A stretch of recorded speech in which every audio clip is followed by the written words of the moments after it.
to our channel by clicking the subscribe button. Click the bell button and enjoy the latest uploads from our channel. Kothari house की दहलीज पे ही कान्हा जी ने दे दिया अनुपमा को बड़ा इशारा, बार बार गिरना पड़ेगा इसी दहलीज पे। नमस्कार दोस्तों, स्वागत है आपका आपके अपने चैनल हंग्री स्पिरिट्स में। हंग्री स्पिरिट्स देख रहे सारे दर्शकों का मैं अंजू शर्मा दिल से स्वागत करती हूँ। अनुपमा ने राही के फैसले को अपना फैसला मानने की बात कह तो दी है, मगर इस फैसले का जो भी परिणाम होगा वो अनुपमा को बार बार भुगतना पड़ेगा। इसका ट्रेलर आज कान्हा जी ने, श्रीनाथ जी ने दिखा दिया।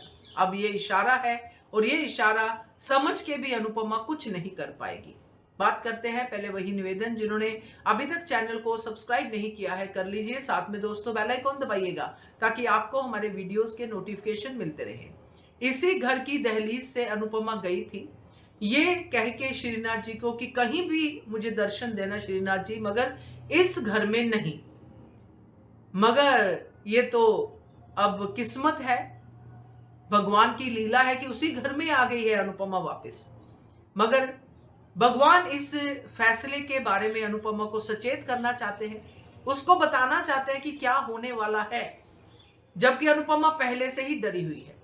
अब अनुपमा का ठोकर खा के वहीं पे गिरना, क्योंकि अनुपमा के साथ ये इशारे श्रीनाथ जी के, श्री कृष्ण जी के जुड़े हुए हैं। आप शुरू से ले लो एपिसोड से, कोई भी एपिसोड पकड़ो, जब भी कुछ ऐसा बड़ा फैसला होता है तो अनुपमा को इशारे मिलते हैं। और यहाँ पे बड़ा इशारा है कि अनुपमा उसी दहलीज पे गिरी। अब कोठारी तो अंदर से खुश हुआ होगा कि चलो गिरी, अच्छा हुआ गिरी, क्योंकि ऐसे लोग यही सोचते हैं। मगर उसी पल उनके उस जो अच्छे लगने पे बुरा बहुत बुरी तरह लगा, जबकि प्रेम उसी अनुपमा जोशी के पैरों पे गिरा। माँ का उसको जो वो स्टेटस देता है, माँ समझता है, उसी माँ के उसने पैर को सहलाया। मोच आ गई है, क्या आपको ये सब कहा तो पराग कोठारी का खून और जल गया। मगर इसका मतलब ये नहीं कि अनुपमा के साथ अच्छा हुआ। अनुपमा के साथ कुछ भी अच्छा नहीं हुआ। अनुपमा अगर आज गिरी है तो आगे भी उसको अपनी बेटी के लिए इसी दहलीज पे बार बार गिरना पड़ेगा। ये है कान्हा जी का इशारा, क्योंकि इस घर में राही को सुख नहीं मिल सकता। क्योंकि राही ने तो ये सोचा है कि मैंने भी अपने परिवार को तंग किया था, प्रेम ने भी तंग किया, मेरा परिवार अच्छा है तो प्रेम का परिवार भी अच्छा है। तो ये अपना समीकरण बना के राही इस घर में आना चाहती है प्रेम के साथ। प्रेम नहीं चाहता है, मगर राही के लिए प्रेम कर लेगा ये काम। मगर अनुपमा के साथ क्या होने वाला है, क्योंकि अनुपमा एक ऐसी इमोशनल माँ है जो अपने बच्चों के दर्द में इतना ज्यादा डूबती है कि बच्चों को बार बार दर्द देने का मौका देती रहती है। तोशु पाखी उसकी एक एग्जाम्पल है, जिनको कोई फर्क ही नहीं पड़ता है, अनुपमा को ताने दे कुछ दे उनको कोई फर्क नहीं पड़ता। उनको पैसा चाहिए, आराम चाहिए, जो मिलेगा अब बहुत सारा। और राही को क्या चाहिए?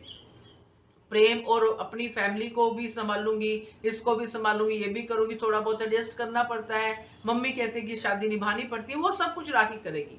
मगर राही को तंग करने वाले लोग इसी घर में हैं, जिसकी वजह से अनुपमा को बार बार इस घर में आना पड़ेगा। और बेटी की माँ है, इसलिए वो ये थॉट प्रोसेस है, वो झुकने वाली बातें भी कर सकते हैं कि आप तो बेटी की माँ हो। मगर अल्टीमेटली ये जो अनुपमा बार बार गिरेगी, और फिर जब अनुपमा उठती है तो फिर अनुपमा तो फिर आपको पता ही है क्या क्या कुछ बदल देती है। तो मजेदार है ये कान्हा जी के इशारे भी और बहुत कुछ। तो क्या कहते हो आप इस ट्रैक के बारे में, कमेंट कीजिएगा। देखते रहिए channel hungry spirits. Thank you so much. Subscribe to our channel by clicking the subscribe button. Click the bell button and enjoy the latest uploads from our channel.